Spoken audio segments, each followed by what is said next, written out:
Welcome back and Happy New Year. I hope you all had a beautiful couple weeks celebrating the holidays. I am obviously back on the boat and plans are a bit delayed, and while I'm waiting here for one package before I set sail, I figured now is the perfect time to finally do a little boat tour for you guys. I have officially done almost all of the upgrades I've wanted to since I bought the boat, and so now is the perfect time to show you guys. Quite a bit was done while I was gone, and so I will be showing that, and I want to highlight kind of when things were done, why I waited for some things, most important upgrades I've done, and just show you the boat. I'm not going to go into every little nook and cranny of the boat, but I will point out what's in what, kind of how I organize everything. And before I start, I'm not sure how this audio is gonna work. I did buy a new battery and new cord for the microphone, but there are also planes flying over about every 5 minutes, so bear with me on this. I'm so excited to show you guys. I'm gonna take you guys upstairs and we're gonna start like we were walking on the boat from the back. This isn't necessarily the most traditional because I know that means we're gonna go to nav stuff and stuff outside first, but not touch everything on deck. So I'm kind of gonna move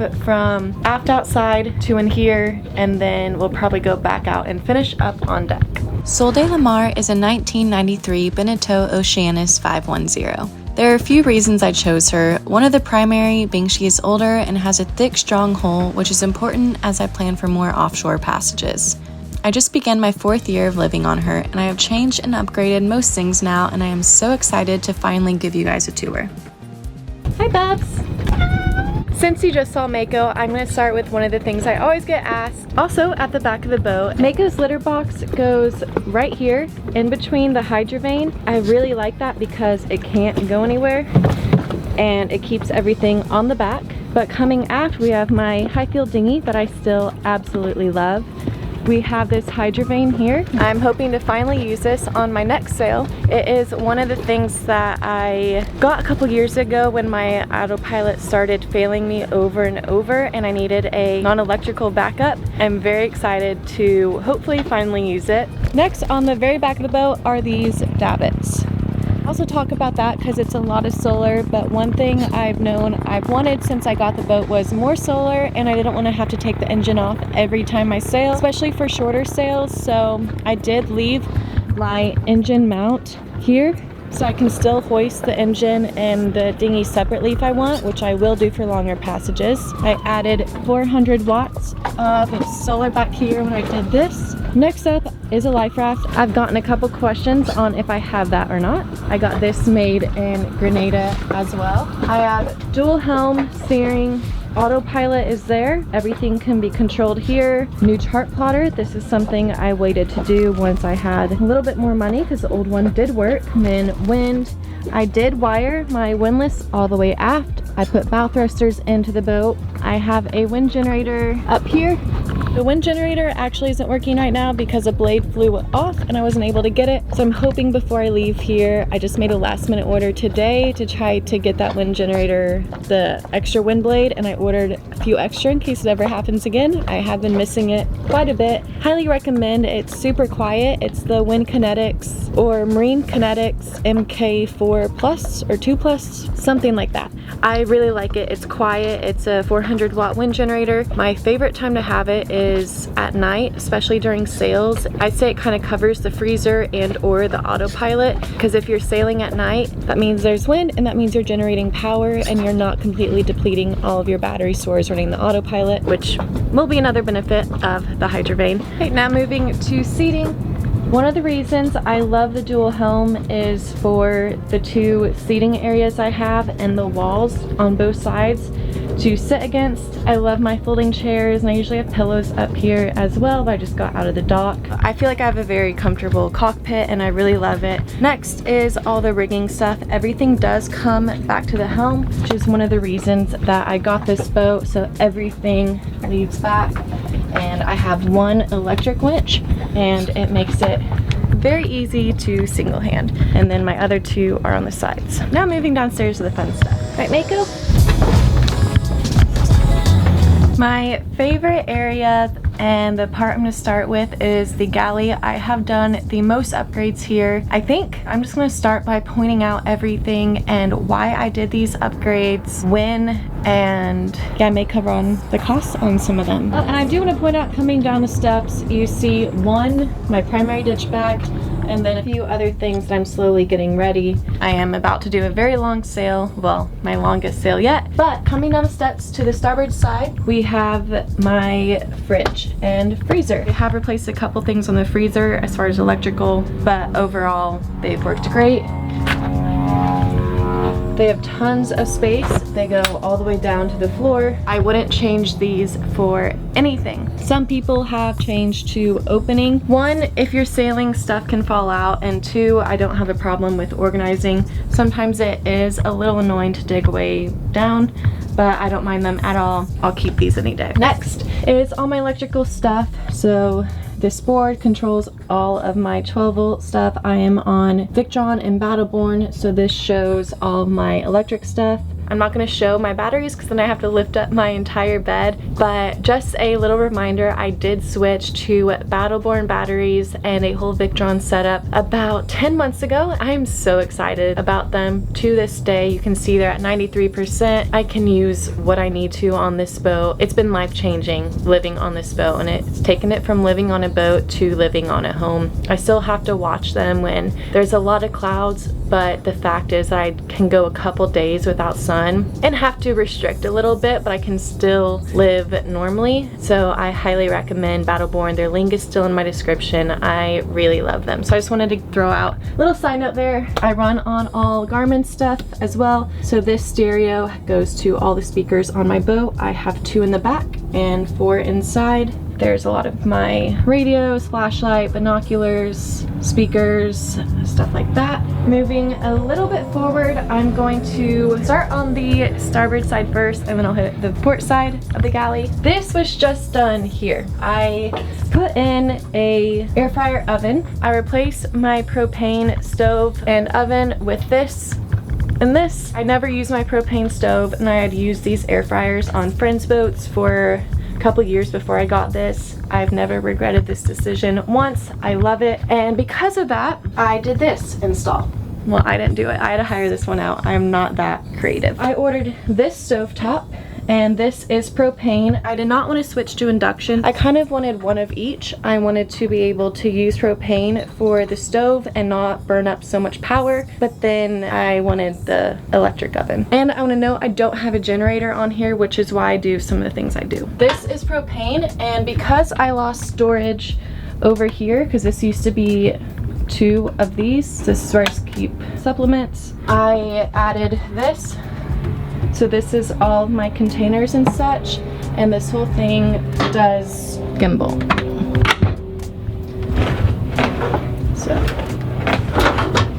So I'm very excited about that. It's a lot cleaner looking. I know the Force 10 ovens are very good, but I'm very excited about this. Next up is one of my other favorite installs. This sink is huge. I love this faucet, the soap dispenser, and a UV filter faucet. This is one of the favorite upgrades I made. I did this about 1 year ago exactly. Then I have SodaStream, all spices, cups, plates, coffees, supplements, oils, trash can, and then countertop. My countertop is Total Boat epoxy. I'm actually redoing it. I was supposed to have gotten my new epoxy by now, but I'm getting it next week. I will be redoing them mainly because the day I did them, it was super hot. There ended up being a regatta around me, and the swell ended up being terrible, and I didn't like how I did some of the designs. So those are the 3 reasons I'm redoing it, and it had nothing to do with the materials. I'm reusing Total Boat's materials for it. So, and I also like this part. It kind of divides the boat, and below here is my engine. As many of you know, I have gone through 2 engines. One was on the sea trial. It was an original Perkins engine, and then my new Nani hydro-locked 2 weeks after I bought the boat, and this one has been holding up ever since.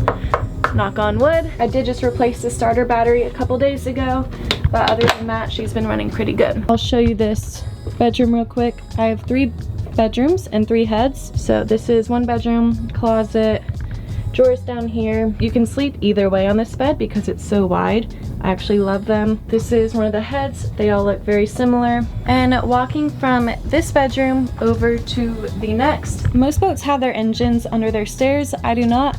I have an AC unit. These little things just open up, and under there I have AC and spare parts for all my toilets, all my engine spares, dinghy spares, and a simple first aid kit. And then I have the more intensive first aid kit in my bedroom, but that is what is under my stairs, not the engine. As we're moving around, I just want to remind you guys that I do have a Seawater Pro water maker under here. So I have the membrane and high pressure pump under this board, and I have all the filters under this board. The next is over here. I'm not going to show as much. It's storage.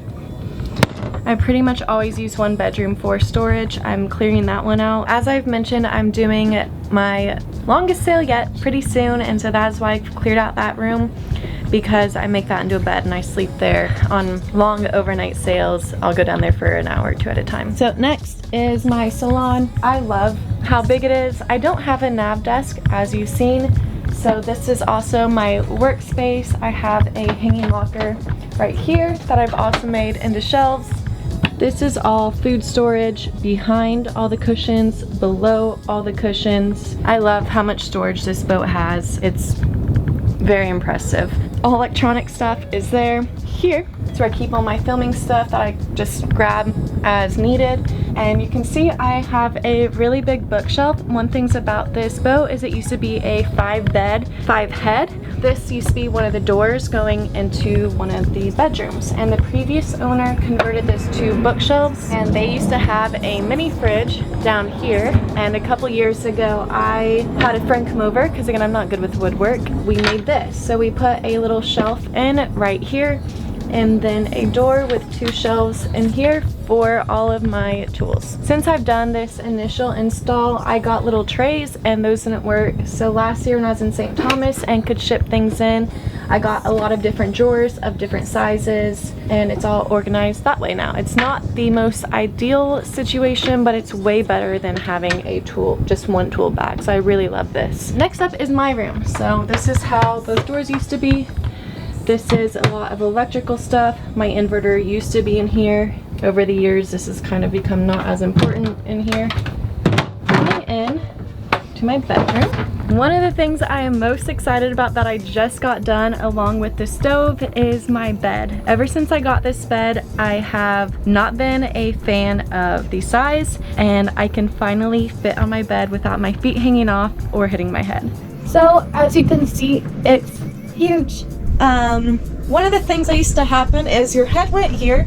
Until you got used to it, you would hit your head right here, which I have done way too many times, and then my feet barely go straight to the end. So I try sleeping like this. It was just very uncomfortable, so I just got my bed extended to that full side, and I am so excited with it. I'm not good with woodwork, which is why it took me so long to do this. I didn't know how I wanted to extend the bed and still not alter this room a lot, maintain some of my cabinet space. So I will show you what I did. So I used to have this corner area on each side of the bed. This is all storage on both sides. I had them just extend right here and fill this part in. So you can see here, they just extended that over, and I filled it with a separate mattress. All I did was get memory foam and fill that part in. I think I need to add another couple inches to it to equal it out, but I'm so happy and I'm finally sleeping and can spread out. Everything else is just storage in here. Because this used to be 2 bedrooms, there are 2 bathrooms. Previous owners took out the head of the starboard one, so now this is all storage, vacuum, hydrovane stuff. A lot of Mako stuff goes in that room. Next up is my bathroom. So same thing as the other one.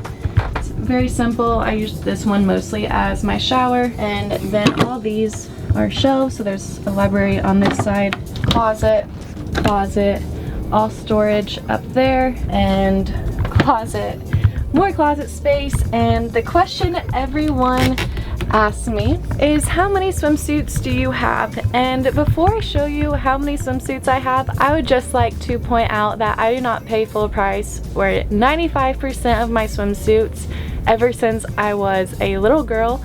There is a store in my hometown, thrift store, consignment store, that all these swimsuits go to, and a million other clothes, including this top I'm wearing and a lot of the clothes I wear. And my mom and I, now just my mom goes, she now still gets me swimsuits for anywhere from 50 cents to a couple dollars a piece. For those of you wondering why I have so many, this is why we go through swimsuits so fast out here, and it's actually really nice to use swimsuits that we're maybe gonna get thrown away and that are so cheap. It's actually really nice knowing that I'm not paying $100 per swimsuit and I can wear them in the salt water, leave them on the boat, and they still last me longer than some of my nicer ones. I do splurge on a few here and there, but it's not very often. So without further ado, this is my swimsuit collection. So this also goes all the way to the floor. You guys have asked how many I have, and that is why I have so many. And everything else is just storage in here.